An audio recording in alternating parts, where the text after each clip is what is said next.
India's largest digital media network Suman టీవీతో చేతులు కలపండి. ఫ్రాంచైజ్ ద్వారా లోకల్ మీడియా పార్ట్నర్ అవ్వండి.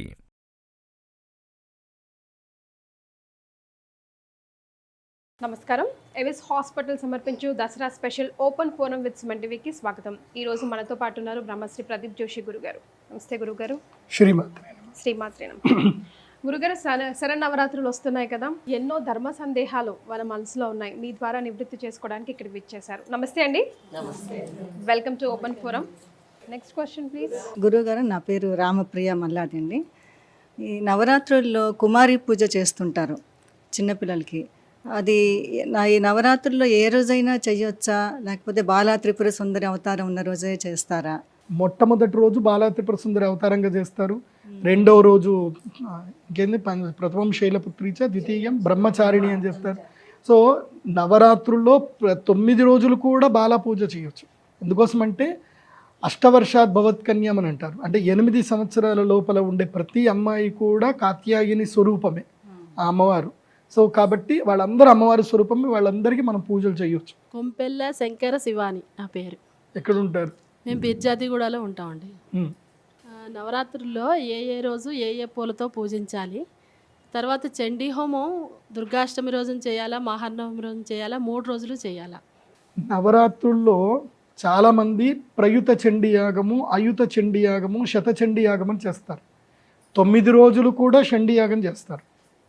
చండీ యాగం చేయవలసింది నవమి రోజున చేయాలి. అష్టమి రోజు కూడా చేయొచ్చు. చండీ పాఠంలోనే చెప్తారు, అష్టమ్యం వా నవమ్యం వా దశమ్యాం చైకచైత సహా అని చెప్పేసి అంటారు. అష్టమి, నవమి, దశమి, అదేవిధంగా చతుర్దశి తిథి. ఈ ఏ తిథుల్లో అయినా సరే, లేదంటే పర్వకాలము, పౌర్ణమి, అమావాస్య, ఈ 5 రోజుల్లో ఎప్పుడైనా సరే చండీ యాగం చేయవచ్చు. చండీ యాగం శ్రేష్టమైనటువంటిది. అలాగే ఏ పువ్వులతో పూజ చేయాలి అనేది అంటున్నారో, మీరు ఈ అభేదం చూడకూడదు. ఇది అద్వైతం. ఇది నేను ఆ పువ్వులతో పూజ చేస్తా, ఈ పువ్వులతో పూజ చేస్తా, ఇవన్నీ పెట్టుకోకూడదు. మీ శక్తి కొలది మీకు ఏ పువ్వులు కావాలంటే ఆ పువ్వులతో పూజ చేయాలి. కానీ ఏ చెట్టుకైతే పాలు గారుతాయో ఆ పుష్పంతో పూజ చేయడానికి పనికిరాదు. దేవ పూజకి పాలు గారే పుష్పములు పనికిరావు. ఇది గుర్తుపెట్టుకోండి. నమస్తే గురువుగారు, నా పేరు వెంకట పార్వతి అండి. నాకు ఈ దేవీ నవరాత్రులు 9 రోజులు చేస్తారు. అదే కాకుండా మూల పూజలు అని చేస్తారు. ఆ మూల పూజలు ఏ రోజు, అంటే ఏ దేవతలకి? ఇప్పుడు ఈ నవరాత్రుల్లో మనకి పంచమి లలితాదేవికి తీసుకుంటాము. అదేవిధంగా మూలా నక్షత్రము సరస్వతీదేవికి స్వీకరిస్తాము. అదేవిధంగా ఇందులోపలనే మనకి శ్రవణ నక్షత్రం వస్తుంది. ఆ రోజు లక్ష్మీదేవిని కూడా పూజ చేస్తారు. కాబట్టి ఒక్కొక్క నక్షత్రానికి ఒక్కొక్క పూజ. అష్టమి మహాగౌరికి మీరు మూల పూజ అని అంటున్నారు, కానీ ఇదే పూజ చేయాలి. త్రిరాత్రి పూజ చేయకూడదు. శక్తి లేనటువంటి వారు చేయాలి, కానీ చేయకూడదు. ఇది ఏమైపోయిందనంటే, అంటే నేను సనాతన ధర్మం గురించి నా చిన్నప్పటి నుంచి చూస్తూ ఎగ్జంప్షన్స్ తీసుకుంటున్నారు. తీసుకోకూడదు ఎగ్జంప్షన్స్. శక్తి కొలది అని ఆఖరికి ఉన్న పూజ మొత్తం పోతుంది. శక్తి కొలది అని ఇంకా బద్ధకసరం చేస్తున్నాం మనమే. నమస్కారం గురువుగారు, నా పేరు ఉషా రాజవాడే. మేము రామకోట నుంచి వచ్చాము. నవరాత్రి 9 రోజులు పూజ చేసుకున్న తర్వాత మళ్ళీ మనము 10వ రోజు అమ్మవారికి ఉద్వాసన మీన్స్ పంపించే ముందు ఏ రకంగా అమ్మవారికి మనం లాస్ట్ డే పూజ చేయాలి ఇండ్లలో అయితే. మళ్ళీ అలాగే బలి కార్యక్రమం అనేది ఉంటుంది కదా, మనం ఇళ్లలో అయితే ఏం చేయలేము. మళ్ళీ అలా ఏమైనా చెయ్యాలా? మేమైతే ఇంతవరకు ఏం చేయలేదు, చేసుకోవాలా? మళ్ళీ విశేషంగా దేవీ నవరాత్రి ఉత్సవాలు అయిపోయిన తర్వాత నవరాత్రి ఉత్సవాలు నవరాత్రులు అయిపోతాయి. దశమి రోజున ఏం చేయాలంటే సెలబ్రేషన్స్, విజయదశమి ఉత్సవాలు, సెలబ్రేషన్. చాలామంది అమ్మవారి నవరాత్రి మండపాలు పెడతారు, దశమి రోజు పూజలు చేయరు. చాలామంది అసలైన పూజ చేయాల్సింది దశమి రోజు. అది అందరూ మర్చిపోతారు. మీరు ఒకవేళ కనుక విజయదశమి రోజున నాన్ వెజ్ తినాలి అనుకుంటే తినండి, వద్దని చెప్పడానికి లేదు. కాకపోతే పొద్దున్నే స్నానం చేసి అమ్మవారి దర్శనం చేసుకొని అక్కడ అమ్మవారికి జయధ్వానాలు చేసి ఉత్సవాలు చేసి అమ్మవారికి ఏవైతే నైవేద్యాలు పెట్టాలో పెట్టి ఆ తర్వాత సాయంత్రం పూట కొత్త బట్టలు వేసుకోండి, మధ్యాహ్నం పూట ఇష్టం వచ్చినవి తినండి. ఎందుకోసం అంటే మనస్సు అనేటువంటిది అటువైపు పెట్టుకొని చిత్తం ఒకవైపు పని ఒకవైపు చేయకూడదు. చాలామంది ఎందుకోసం అంటే ముందు రోజు మహానవమి రోజు వెహికల్స్కి మొత్తం బలి చేస్తారు, ఆ నెక్స్ట్ డేకి ఆ మీట్ వేసుకొని తింటారు.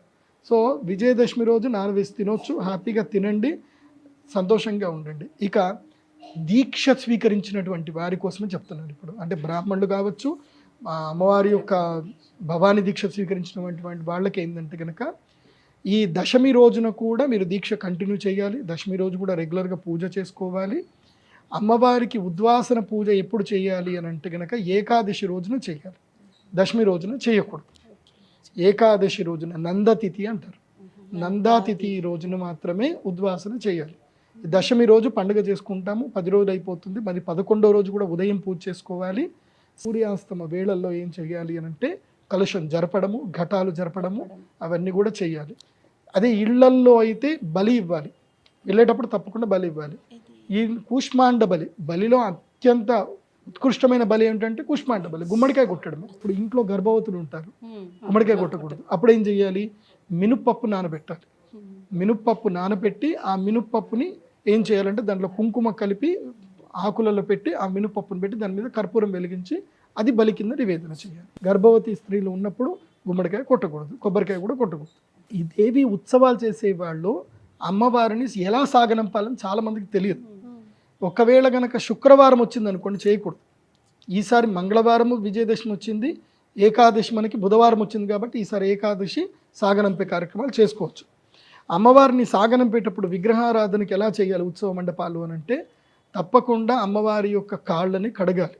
మనం ఉద్వాసన చేసాం కాబట్టి అమ్మవారికి చక్కగా చీర కట్టాలి. చీర కట్టి ఇక్కడ కొంగు దగ్గరికి పెద్దగా చేయాలి, ఓడిబియ్యం పోయాలి అందరు కూడా. కుడుక, తర్వాత ఖర్జూర పండ్లు, అవన్నీ కూడా పండ్లు, అవన్నీ కూడా పసుపు కొమ్ములని వేసి అమ్మవారికి ఒడి కట్టాలి. ఒడి కట్టి ఆ తర్వాత అమ్మవారి యొక్క పాదాలకి పూజ చేయాలి. కైలాసానికి వెళ్ళి తిరిగి రావమ్మ, మణిద్వీపానికి వెళ్ళి మళ్ళీ మా కోసం తిరిగి రామ్మ, నీ మనస్సు మాత్రం ఎప్పుడు మా మీదే ఉంచమ్మా అని చెప్పి అమ్మవారికి చెప్పి మంగళహారతులు ఇచ్చి అమ్మవారికి వాయినాలు ఇవ్వాలి. వాయినం ఇవ్వాలంటే ఇక ఆడపడుచు, మనకి అప్పుడు అమ్మవారు అంటే మనకు ఆడపడుచులాగా. సో వాయినాలు ఇవ్వడం అంటే అందరూ కొంతమంది ఏం చేస్తారంటే సంతానం లేనటువంటి వారు అమ్మవారి దగ్గర తొట్లు వేస్తారు, తొట్లు పెడతారు. కట్టెతో చేసిన తొట్లెలు, చిన్న చిన్న తొట్లెలు దొరుకుతాయి కదా, కట్టె తొట్లెలు దొరుకుతాయి, ఆ తొట్లెలు పెడతారు మాకు సంతానం ఇవ్వాలని చెప్పి. వాళ్ళకి ఏ కోరికలు ఉన్నాయో అవన్నీ కూడా వాళ్ళు పెడతారు. ఆ తర్వాత అమ్మవారిని రథమండపం మీద, ట్రాక్టర్ మీదనో లేకపోతే లారీలో ఎక్కిస్తారు. ఎక్కించిన తర్వాత అక్కడ కూష్మాండ బలి చేయాలి. మళ్ళీ అక్కడ రెండోసారి కూష్మాండ బలి చేయాలి.